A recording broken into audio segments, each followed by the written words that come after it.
We're going to look at 3 places you can't go and people who went there anyways. But before we get into today's stories, if you're a fan of the strange, dark, and mysterious delivered in story format, then you've come to the right place because that's all we do, and we upload. Fuck. Nexpo had a new video too. I might postpone. I might postpone Gas Station Simulator. Damn it. Sorry. We'll see.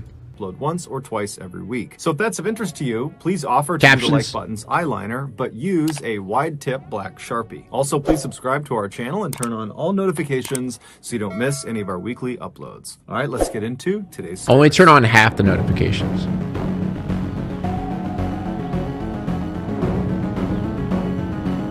Among Us? First time chatter and they just say Among Us. Okay. If you hop in a boat just off the coast of Aberdeen, Scotland, and you cruise eastward, after about 7 hours, depending on your speed and the weather, you would come across this massive man-made structure jutting up out of the ocean. It looks like a cross between a construction site and a corporate office building sitting on top of 100-foot-tall metal stilts. It's called Magellan. Oil rig. It is an offshore oil rig, and it will remain in place until all the oil has been sucked up in that area. Wait, is this the one I'm thinking of? For weeks or months at a time on rigs like Magellan are known as roughnecks, and they have one of, if not the most dangerous job in the world. All exterior surfaces on these offshore rigs are always slick, either with water or oil, and so there is a constant risk of falling, sometimes hundreds of feet. If you're up on a higher platform, you can fall to a lower platform, which could be fatal. Or you can fall clean off the rig all the way to the ocean. I actually thought this was going to be about the, have you guys heard of those divers? Oh, I forget what they're called. It's like a specific type of diver where they like go down like super far, deep in the ocean, and they work on like the pipes down there. I forget what it's called. It's like 300 feet down in the ocean. 100+ feet below. If you add in some bad windy weather, the risk of it's not pearl diver. It's not deep sea diver. It's not welder. That these roughnecks are. Okay. Oil rig workers. What are they called? What are they called? Oh my God! What are they called? Oh my God! There is a word for it.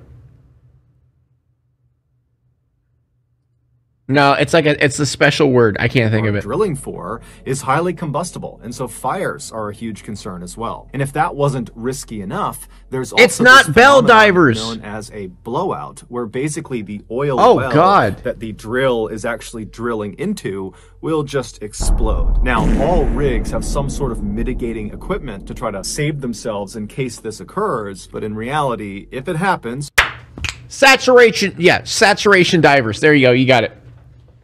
Saturation. Okay, there it is. And you are unfortunately near the drill when it happens, you are likely to be killed or maimed. While the downsides of working on an oil rig are fairly obvious, the upsides are too. Namely, your pay is fantastic. Yes. In 2000, a 41-year-old father of 2 named Gordon Moffat was a roughneck working on the Magellan. His primary job was to perform maintenance on the drill. Now, these offshore rigs work great most of the time, but they do have a habit of breaking down fairly often. And for a drilling company, anytime they are not sucking out crude oil, they're losing money. And so it was just a known thing when you worked on one of these rigs that as soon as there is an issue that causes the drill to stop working, it must be fixed immediately. Whether it's day, night, horrible weather, good weather, it didn't matter. It had to be fixed right away. And so on the night of October 9th that year, Gordon had just gotten back to his quarters to end the day when he got a call on his radio that he was actually needed to come back out. Yeah, they make like 40K a month. Had stopped the drill. Now, Gordon was a seasoned roughneck, and he had grown quite accustomed to these late night calls to go out and fix things. And so he wasn't annoyed. He just put his stuff back on, turned around, and he headed out the door. When Gordon got to the main deck, which is this wide open metal platform right in the middle of the rig where the drill actually passes down through it on its way to the ocean. He's going to fall in. When he got to the main deck, he was met by some of his coworkers coworkers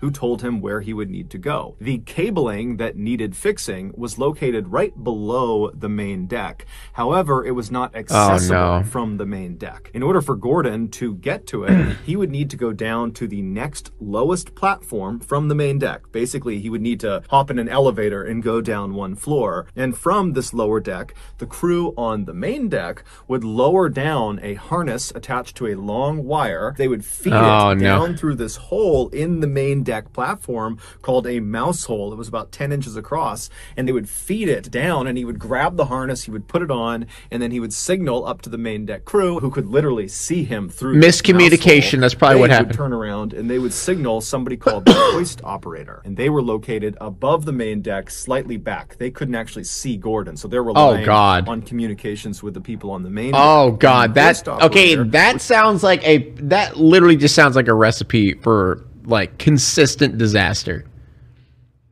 Start their winch, and a winch basically reels in the wire that was connected to He's probably gonna like get squashed or some shit. The hoist operator was informed, he'd turn on the winch, and then Gordon would be raised up until he could access these cables, and then he'd do his maintenance and be lowered back down, and that would be it. Now, Gordon and the crew had done maintenance using this winch system many times before, so this was a very routine fix. So Gordon made his way from the main deck down to the slightly lower deck, and he looked up at the mouse hole. What is this video about? If I knew what it was about, then it wouldn't be interesting. I don't know yet. I don't know how he's gonna die. As the main deck crew members lowered the harness with the wire attached to it down through the mouse hole, and so Gordon he probably gets harness, he put it around crushed his waist, with the harness, but in some way. Sure it was on correctly, he signaled up to the crew on the main deck that he was ready to start, and they in turn turned around. They flagged the hoist operator, who started the winch, and so very slowly Gordon was lifted off the platform he was standing on,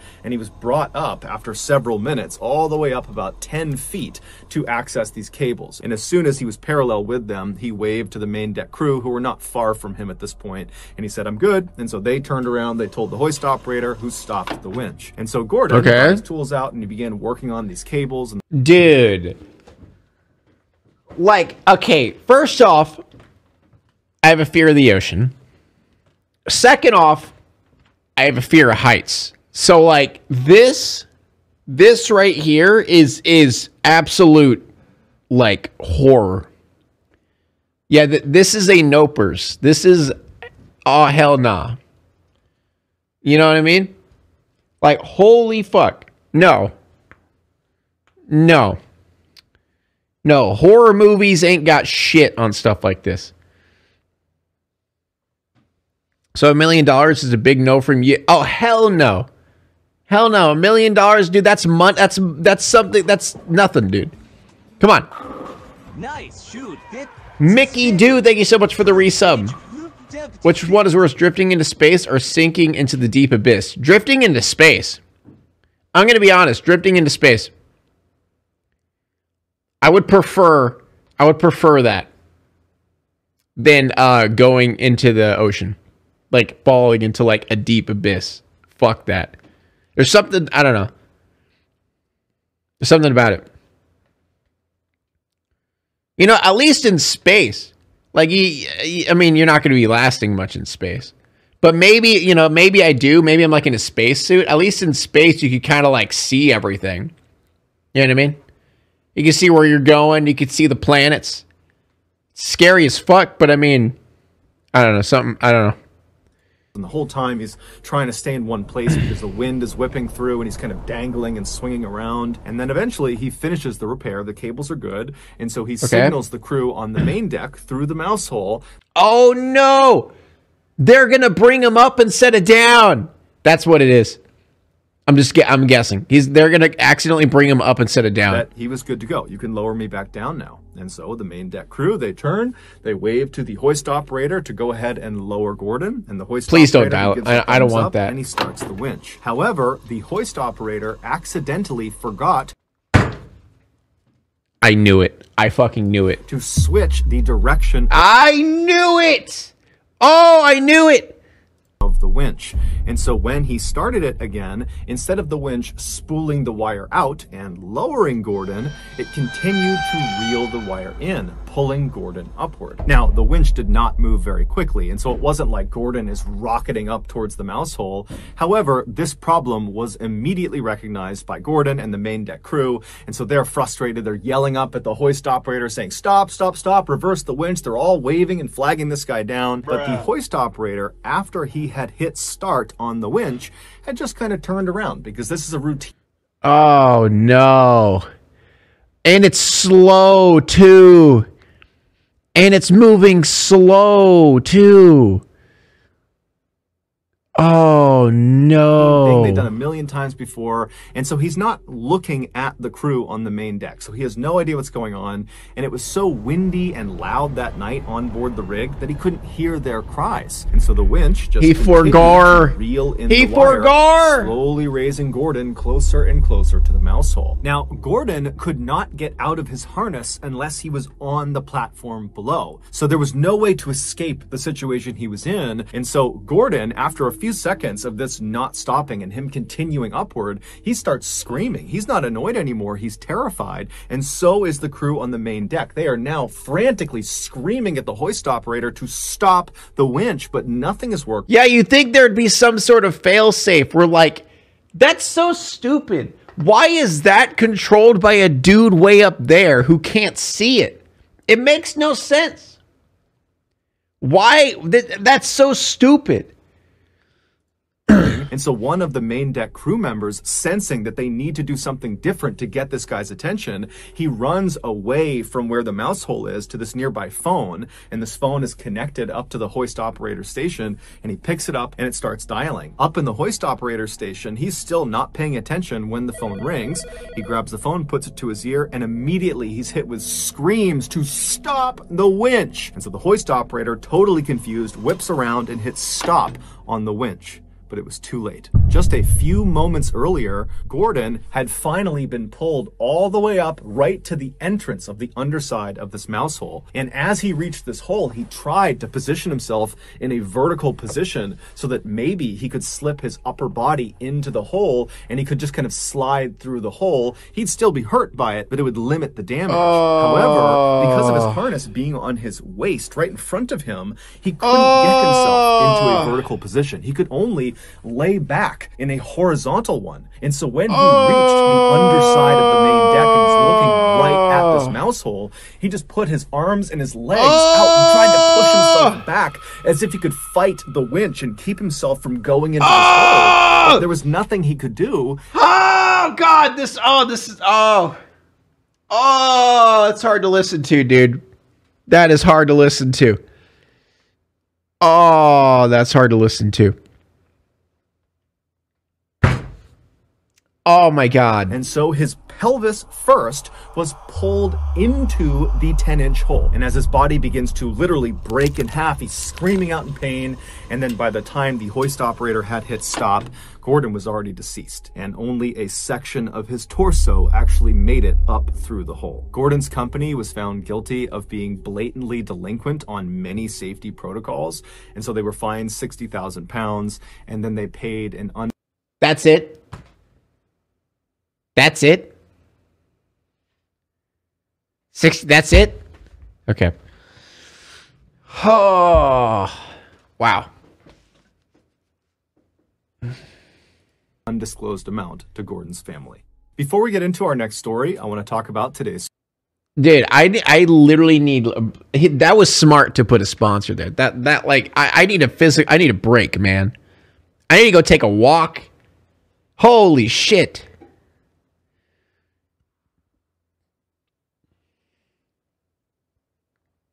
My God.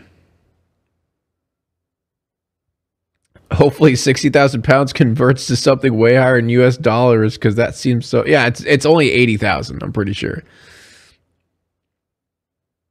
Oh, yeah, let's get, where's Bunny Cam? Let's get some, oh, there, of course, they're, oh, look, Peepo's laying on top of Stevie right now. You kind of see him up there here. Let me just, where's the, let's do this. Stop. God. See, look. People's laying on top of Stevie right now. No, I think they're mating. Why? Like, why do you have to be weird? Like, come on. Like, can you just, like, stop? Both my bunnies are fixed and they're both guys. Can you not just be weird for 1 second, chat? Like, there's got to be one person to say something fucking gross. Shut the... Where is that person? I want to ban him. All right, I'm going to time him out. That actually annoyed the shit out of me. I'm timing you out. Fuck you. We're trying to have some peace. Oh, look, they ate some spinach. We're trying to have some wholesome stuff right now. Okay? And he had to make it weird.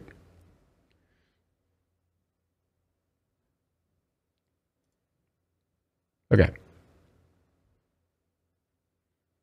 Sponsor, Current. Current is the future. Hey, I was sponsored by them.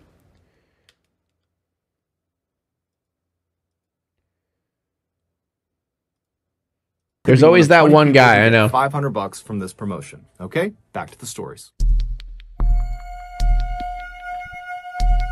In October of 1994, a middle-aged man named Ivan, who lived in Estonia, which is a country in Northern Europe, was walking in this forest looking for firewood. This forest butted up against the town he lived in, which was called Timiku, and so as a result of his proximity to it, he had spent a lot of time in these woods over the years.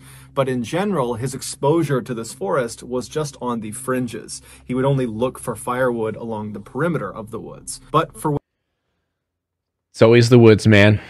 It's always the woods. That day, he was just really having a hard time finding good firewood. And so at some point, he decided to just walk deeper into the woods to see if he would have luck in there. And so he turns and starts walking into the forest. Cummy Man got him. And very quickly, when the town has kind of disappeared from view behind him, he looked around and kind of liked being in the woods. He didn't go for walks in the woods, and suddenly he was on this nice nature walk. And so he decided, you know what, I can wait on the firewood. I'll just... Look, he's over there. You can see him over there.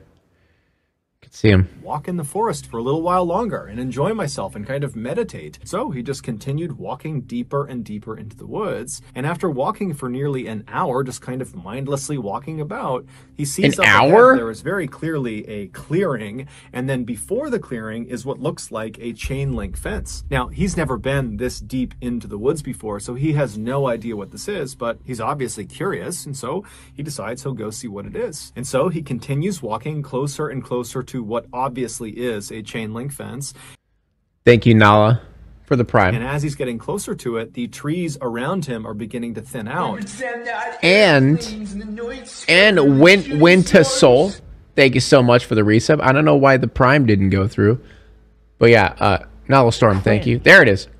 There it is. And suddenly, before he even reaches the fence, he gets a very clear view of what's on the other side. And it's this huge multi-story building that almost looks like a factory or some sort of government facility. And it's sitting maybe a couple 100 feet away from the government facility, something nuclear, something like is going to get like nuclear poisoning and die or some shit. Right in the middle of this property, and there's really nothing around. Area 51. It's cleared out big open area with this big building right in the middle, and there's a fence all the way around it. And so Ivan is totally intrigued by this, and so he walks right up. Let's to the fence, jump over it. Onto it, and he tries to look and figure out what this building is, but there's no clear signage on it, and there's no people anywhere. It's completely barren. There's nothing but this building, and it's Cummy Man's lair. Obviously, graffiti on the side. It's the lair of Cummy Man! The doors and windows appeared to be and so this building, whatever it is... I just picture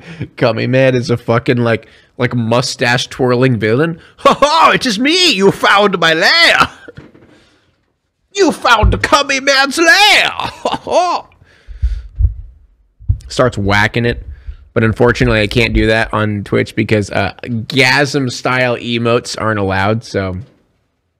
Even though there's an emote called Craigasm. Sorry, I'm still salty about them cutting off my emotes. Thank you, Nala, for the gifted sub.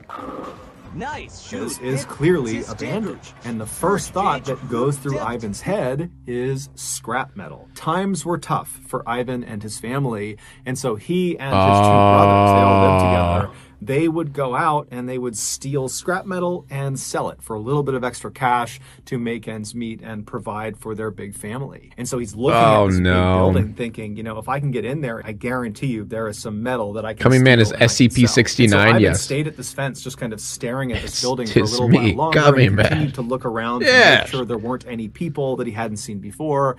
And after feeling satisfied that this really was a totally abandoned building, he turned around and began hustling back towards town. And when he finally made it to town, making sure to grab some firewood along the way,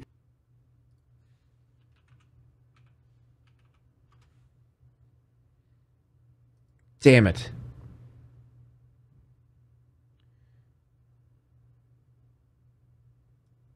Ooh, I can't read that. Okay. Damn. Damn, it's already taken. Damn.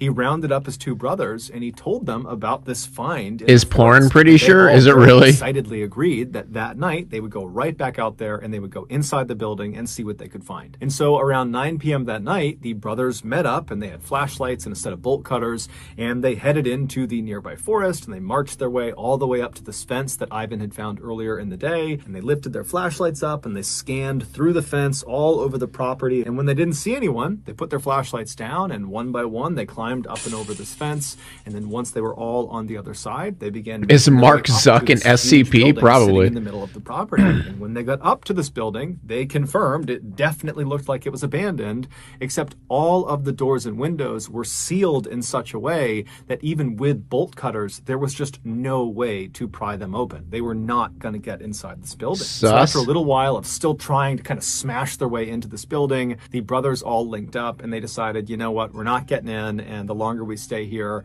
the better the chances are that we get caught. And so abandoned chimp lab. And so feeling totally dejected, they turn and they start walking back towards the fence they hopped They're going to get... And as they're walking along... Oh, no. Wait, is there... Okay, I'm going to guess. Either they're going to get sick from something, or they're going to step on a landmine. Or get gunned down. True, they could get gunned down as well.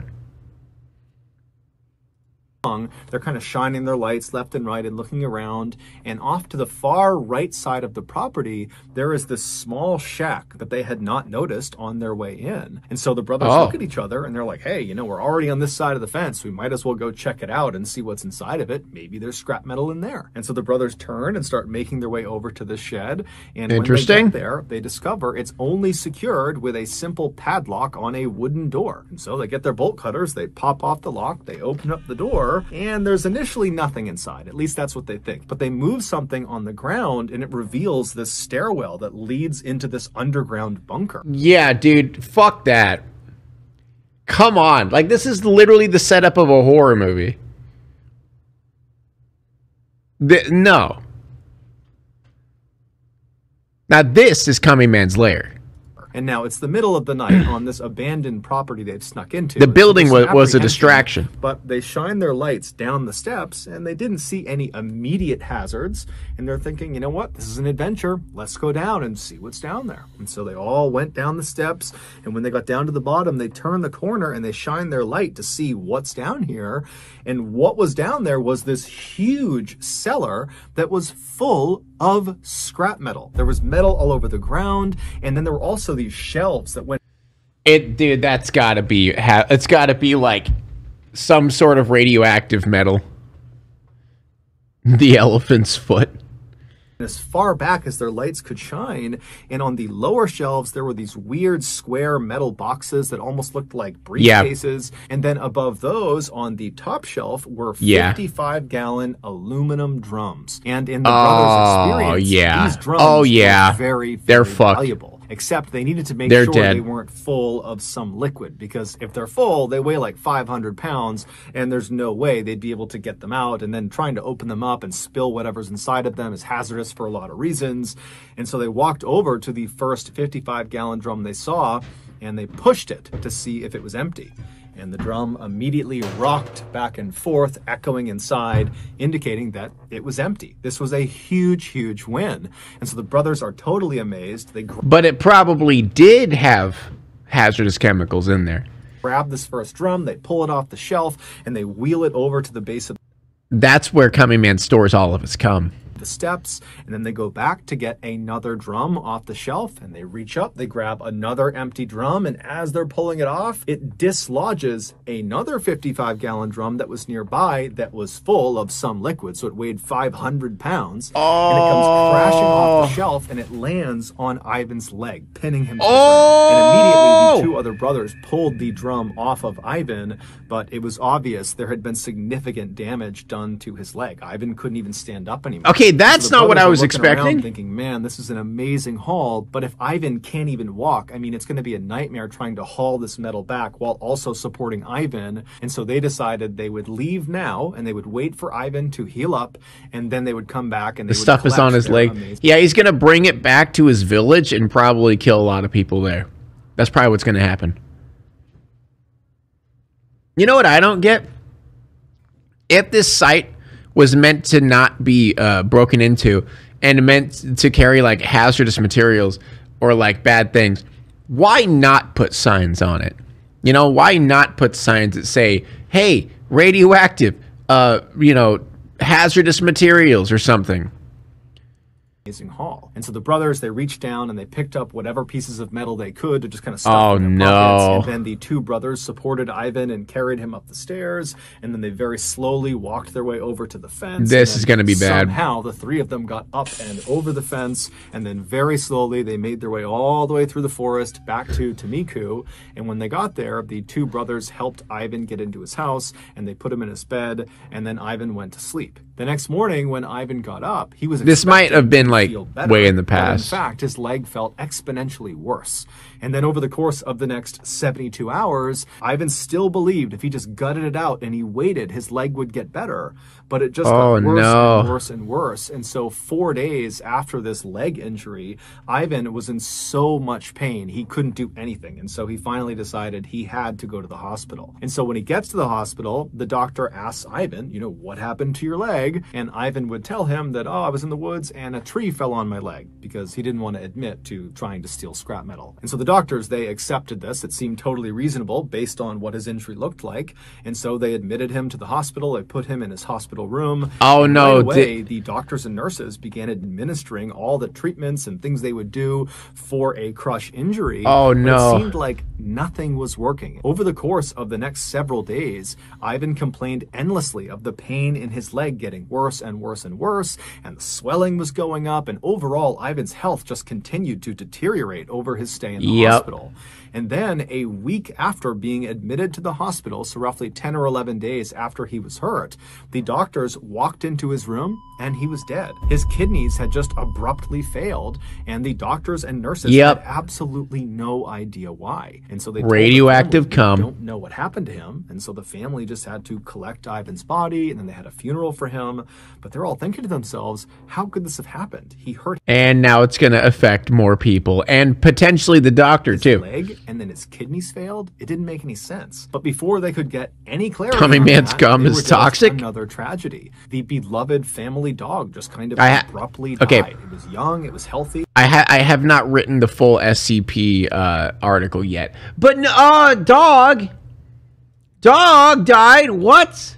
Sense. But before they could get any clarity on that, they were dealt another tragedy. The beloved family dog just kind of abruptly died. It was young, it was healthy, and so just like Ivan, it was like this totally unexpected death. And so once again, the family's asking, what's going on here? And then just a couple of days after that, Ivan's stepson came downstairs one morning complaining of feeling sick, and when his family looked at his hands, they were blistered and covered in boils, and looked like he had just reached his hands into a fire or something. But he would tell his family, I didn't do that. I don't know what's going on with my hands. I don't know why I feel so sick. And so the family rushed the boy to the hospital, and naturally the Thank you so much, Ease Tra, for the tier 1 Doctors for the 6 months. Him, how did your hands get this way? What happened to you? And the boy would say, I don't know. But over the course of this initial discussion with gamma doctors, rays, the boy would tell them that over the last couple of days, he had been sifting through his stepfather, Ivan's possessions, and he had actually been using some of Ivan's tools from his toolbox. Now, the doctors were already aware of the strangeness around Ivan's death, and they were aware of the sudden passing of the family dog, and now they're seeing this boy who is showing up with these strange symptoms for no particular reason.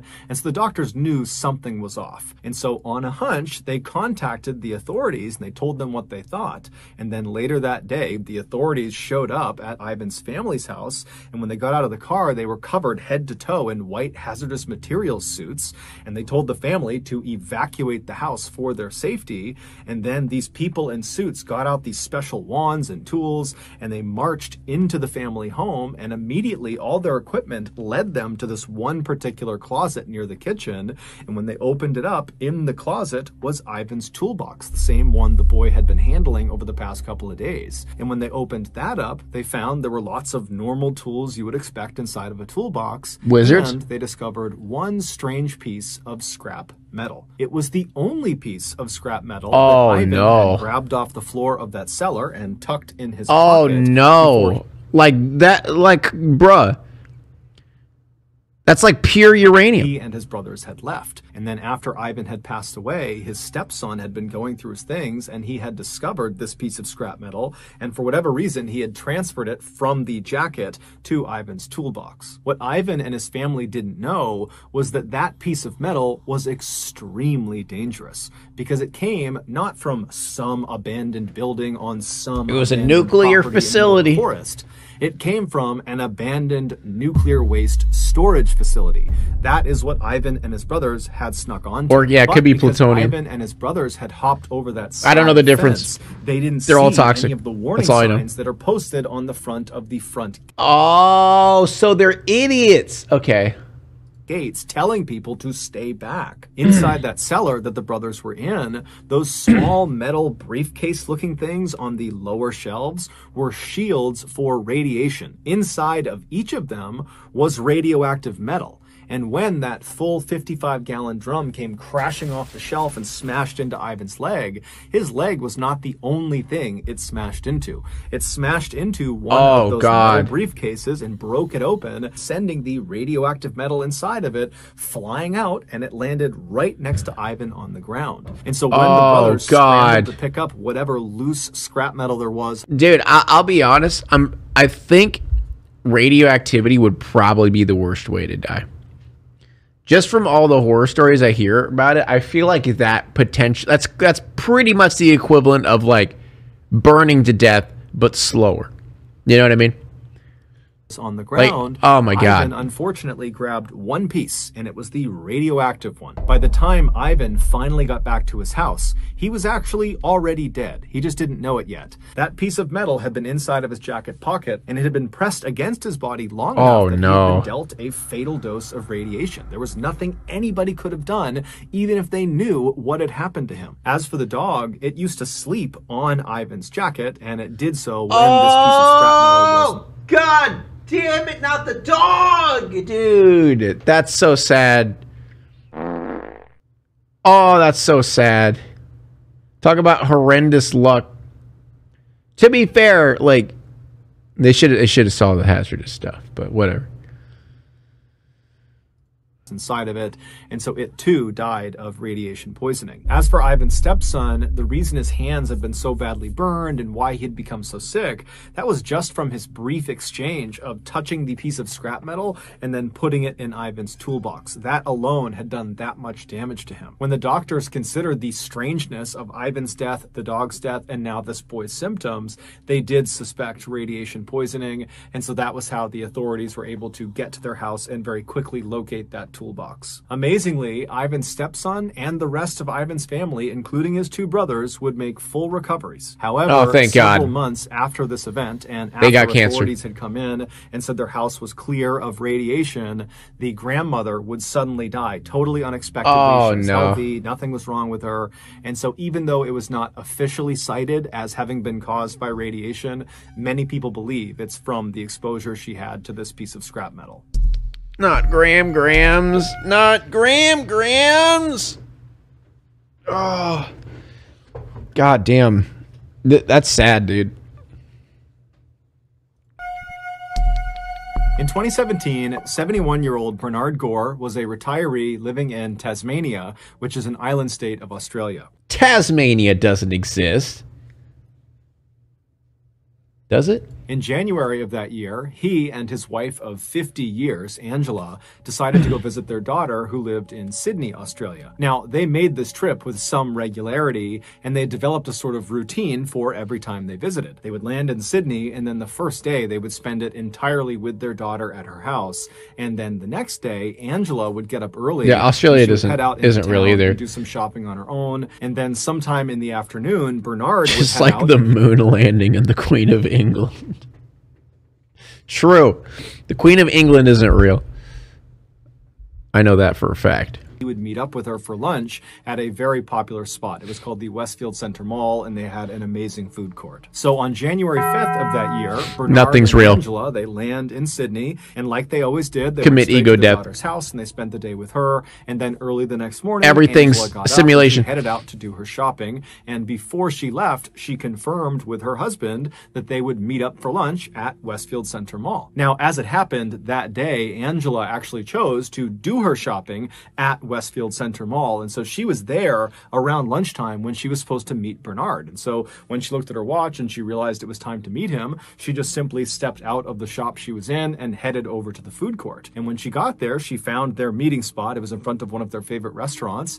And she sat down and then she scanned around looking for her husband. But inside of this busy food court, she couldn't see him. And so she looked at her watch again and she realized she was a couple of minutes early. And so she grabbed a menu and she began looking for what she was going to order while she waited for him to show up. But 15 minutes would go by and Bernard would not show up. And so now Bernard, no. And so Angela, at this point, she pulls her phone out and she tries calling her husband, but he didn't answer. However, that was kind of food poisoning, Bernard, so not necessarily a red flag. Angela would continue to try calling her husband. Yes, the cake is a lie. Minutes, and each time he would not answer. And so eventually Angela just gets frustrated and she's thinking to herself, you know, maybe he just got sidetracked and he's walking around the mall somewhere, because Bernard was known for being a big window shopper. And as soon as Angela thought that, she was like, that's got to be it. And it was so frustrating for her that he had just totally blown off their lunch date. And so she stands up, she abandons her table, she's totally annoyed, and she heads out into the main shopping area to go find her husband. And so she's walking along, looking in each of the windows, expecting to see her husband. And at the same time, she's looking over her shoulder back towards the food court to see if maybe Bernard had shown up. But after 30 minutes of wandering around kind of right near the food court and not seeing him anywhere, Angela thinks to herself, you know what? He got lost in the Bass Pro Shop. He went to the Bass Pro Shop pyramid. That's what happened. We were supposed to meet at our daughter's house first. And so he probably hasn't even left the house yet. I bet he's just there waiting for me. And so Angela, when she realizes this, she stops looking for him in the mall. She turns around and turned into a mannequin towards the mall exit. But before she reaches the exit door, a terrifying thought crosses her mind. What if Bernard got confused and has no idea where he is right now? A recent unfortunate development for Bernard was that he was showing early signs of dementia. It hadn't fully taken a hold of him yet. Dude, that's one thing. Dude, a dementia or Alzheimer's are two things I'm so fearful that I'll get, because I already have like terrible memory issues. So, oh fuck, dude. But he was clearly starting to. Dementia's so scary. Shouldn't. And so as soon as Angela thought of this, she went from being annoyed with her husband to being very worried about her husband. And so she sped through those doors outside and speed walked all the way back to her daughter's house, which was not far from the mall. And the whole time she's walking, she's telling herself she's going to walk inside and she's going to see Bernard. He's going to be in the house. But when she got to the house and went inside and saw her daughter said, "No, Dad left about 2 hours ago to go meet you. I haven't seen or heard from him since." Now, of course, both of them were extremely worried for Bernard, but they decided to just stay calm. Okay, to be fair, like, why would, if he is showing signs of, dementia, why would you leave him by himself? Well, I'm sorry, if anyone I know, especially like my wife or something, if she ever suffers from dementia, like, bruh, she ain't leaving my sight. Or vice versa. Like, if I had dementia, like, yeah, I would want Amy with me all the time. What the fuck? That the best thing they could do right now would just be to stay put, stay at their daughter's house and wait for Bernard to eventually come back, because the only that's a great idea. Yeah. The only other logical place he would go would be his daughter's house. And so they sat at the house just kind of waiting, looking at the door, waiting for him to come in. But he didn't. And by 8 p.m., 6 hours after anybody had last seen Bernard, he still had not shown up. They couldn't get in touch with him. And so how did he die? We don't know yet. Him missing. Immediately, the police contacted the Westfield Center Mall security team and said, "Hey, we're looking for this guy." And they went right down to the food court where Bernard and Angela had said they were going to meet. And the mall security team walked all around, and they walked into all the nearby shops and kind of scanned the immediate vicinity near their meeting spot. But they reported back to police that there was no sign of Bernard. And they would also tell police that after reviewing their camera footage, this mall had hundreds of cameras covering every angle, inside and out. I mean, everything is covered. They would tell police, after reviewing the footage, we didn't see Bernard enter or exit the mall at any point today. He was not here. And so the police, they take this information and they go back to Angela that night and they say, "Hey, look, we talked to the mall, and based on their security footage, they have no record of Bernard ever being in the mall. Do you have any idea where he could have gone?" And Angela would say, "No, the only places would have been the mall or maybe at our daughter's house." This is also when Angela explained to police that her husband had early signs of dementia, and so it was possible that he might have just gotten confused and he could be out on the street somewhere. But she assured the police that dude, that's so scary. Whenever this happened, whenever he got confused, he would just sit down and he would try to ask for help from anybody passing by, or he would just sit where he was. Thank you so much, Neuromatic. Dude. Oh, that was a Prime. That was a Prime, too. Thank you so much for the Prime. You guys could sub for free if you link your Amazon Prime to your Twitch account.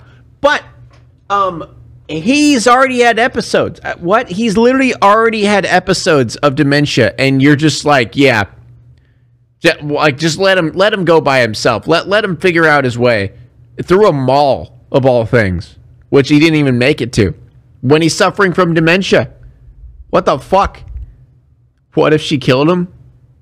So with this knowledge, the police went back out and they widened their search and they began looking in all the areas that were within walking distance of the Westfield Center Mall. At the same time, Angela and her daughter began trying to retrace Bernard's footsteps from the daughter's home in the direction of the Westfield Center Mall to see if maybe there was something obvious along the route that might have sidetracked him and kind of led him astray, and that maybe he'd be somewhere else in those directions.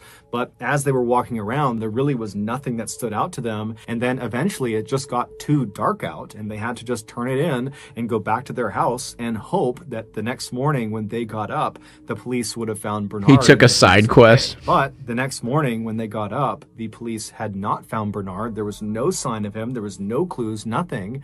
And unfortunately, over the next several weeks, there was no sign of Bernard. Nobody knew what happened to him. On January 27th, so 3 weeks after Bernard had gone missing, holy shit, a maintenance worker at the Westfield Center Mall was walking down the staff-only passageway. It was basically like this tunnel with no windows, all concrete. They kind of looped around the outside of the mall to help workers get to and from certain locations in the building. He's walking down this passageway when he looks down this one hallway that was very rarely used, and he sees at the end of it, barely lit up from the lights inside, there looks to be some equipment kind of propped up against the wall. And he's thinking to himself, there's no reason someone would leave their equipment at the end. Yeah, the video ends with Bernard died 15 years ago. What do you mean? Bernard died many years ago. What are you talking about? Of this very rarely used hallway. It didn't make any sense, and so he decided to walk down and see whose equipment it was. And so he's making his way down, and he's getting closer and closer, and he still can't quite figure out what it is. The lighting's not great, but when he gets close enough to see what it is, he stops where he is, he turns around, and he runs back down the hallway. He finds the nearest exit, he goes outside, and he calls the police. Back on January 6th, on the day that Bernard and Angela were supposed to meet up for lunch, I had a feeling Bernard did leave his daughter's house. I didn't say it, but I did have a feeling like he went into the mall and then he ended up getting lost in the mall. Like went down a passage, like, and then just got completely confused and got lost. And then they just couldn't find him in the mall. And he was like in a weird spot. And he walked straight to the mall, and he got there. He arrived at the Westfield Center Mall and was picked up on camera walking into their food court. But the staff at the mall who reviewed the footage for police, they only looked at a handful of cameras. There's hundreds of cameras. They only looked at a couple, and so they missed this crucial footage of Bernard. And what the footage would have shown them was Bernard making his way into the food court ahead of Angela. Angela's nowhere to be found. And Bernard, instead of sitting down at their meeting spot in front of this restaurant, Bernard suddenly looks like he's confused, and he turns and he walks to this emergency exit door. He presses it in, he steps inside, and the door shuts behind him. Now, the Westfield Center Mall is not your average mall. It is massive. There are 6 floors to it, nearly 300 shops and restaurants. But what truly makes it massive is something that the public doesn't usually see. And that is behind staff-only doors and emergency exit doors like the one Bernard had just gone through. Yeah, don't those doors normally set off alarms or something? You know, like would no one notice? Like a dude just, I don't know. I guess if it's that big, it's different. Of windowless concrete, narrow stairwells and tunnels that loop all around the outside of the building. And once Bernard had gone through that emergency exit door and that door had shut and locked behind him, the only way for him to return to the food court and meet his wife would be if he completely exited the mall and looped all the way back around. But in order to exit the mall from where he just entered, he would need to go to a very specific exterior fire exit door that was several floors below him, and to get to— Okay, what kind of building design is that? What kind of building design is that? Especially the fact, like, if any customer walks through that door, what if a child walks through the door as a joke? And then he's just stuck there? And no one's in there? No one checks? What? Yeah, it's got the design of an SCP. What the hell? It required following this very confusing signage on the walls. And so if you did it correctly, you would basically go down the hallway, find this particular stairwell, you'd go down a couple of levels, and then at some point, without really any signage, you would get to the appropriate floor, and you'd go down the hallway into this maze of more hallways, and then finally you'd reach this kind of nondescript exit door, and that would be your exit. Finding your way from where Bernard entered all the way to the exit of the mall would be challenging for someone thinking clearly, and clearly Bernard was not. Bernard was confused and likely really didn't understand where he was or what he was doing or why he was there, and so he did not follow these directions. Instead, he just began wandering down the hallway, and he would have immediately passed the one stairwell that would have very circuitously brought him down but out of the building. He passed that stairwell, and he just kept on walking, and eventually he walked into— You know what irritates me most is when I'm shopping is when see 6-year-olds wandering, 6-year-olds alone wandering around. I'm like, where the fuck are the parents? It's irritating. If I lose Ezra, I'd be panicking and freaking out. Yeah. Like, I tried to step in, but a retail worker helped, thank God. Dude, the thing that's confusing for me is how parents don't, I don't know, like when I'm walking around with Ezra, I literally am either holding his hand or I'm keeping an eye on him all the time. Like every second. Like I don't let him walk behind me. I always let him walk in front of me or next to me. I never, like, it baffles me. that parents just lose their kids. Like they just they're gone. I mean, I get it. If like, you know, I guess if you have like 6 kids or some crazy shit, that's I guess a little bit different. Even then, like I don't know. It's just it's crazy to me that parents lose their children. Normalize child leashes? Like honestly, like I don't even think child leashes are like, they're not, I don't think they're inhumane or anything. I mean, as long as it's not around their neck, it's just like a harness around their chest or something. But like, yeah, like why not? Like if your kid's like 5 years old and you're letting him walk around, especially in a heavily populated mall like that, like kids get snatched up like crazy. Some people shouldn't be, most people shouldn't be parents, actually.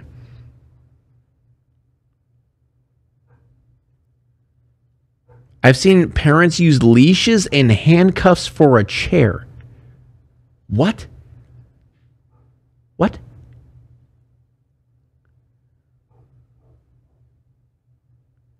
Yeah, that's kind of how I am too. My dad always had his hand on the back of my neck to lead me where he's going. He still does it.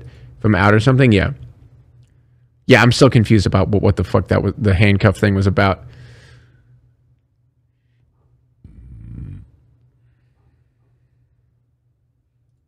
To this staff-only area, which was even more confusing because there was no signs telling him where to go, and virtually every door he encountered would have... If it's a staff-only area, where is all the staff? Been locked. And so as Bernard wandered through this concrete maze and got more and more mixed up and confused, he most likely began yelling out for help. But his sound could not have penetrated the walls, which means the only people who could have heard his cries would have been people inside the hallway with him. And unfortunately, this section of tunnels that Bernard had found himself in was rarely, if ever, used by any of the staff. And to make matters worse, the mall security guards were supposed to come in and do regular checks of all these 8 miles of tunnels and stairwells, specifically to see if people got lost in them. But over time, the security guards kind of stopped doing that. And there were no security cameras inside of this particular segment of tunnels that Bernard found himself in. And there was no cell phone reception, so had he tried calling anyone, it wouldn't have worked. Yeah, it was just negligence. Bernard was on his own. And so after several hours or days of Bernard aimlessly wandering around this maze, hitting dead end after dead end and reaching locked door after locked door, he must have just starved to death, at some point, turned a corner and looked down at the end of a hallway, and he saw there was a chair up against the side of the wall. And like he was programmed to do, anytime he got confused, he rushed over to it and he sat down and he began waiting for a passerby to help him or his family to find him. But unfortunately, help never came, and he would eventually pass away on that chair. On January 27th, that maintenance worker, he discovered Bernard's body. Following his death, the Westfield Center Mall came out and said they made drastic changes to their security system and how they track people while they're on their... Holy shit, dude. Wow. Bruh. That is awful. That is awful. He just sat on the chair and just gradually died. Now it's time to walk away. I hope you enjoyed your stay. Did you laugh or cry or maybe subscribed? I'll thank you either way. You know I will miss you. I hope you return. Tell your friend or your mother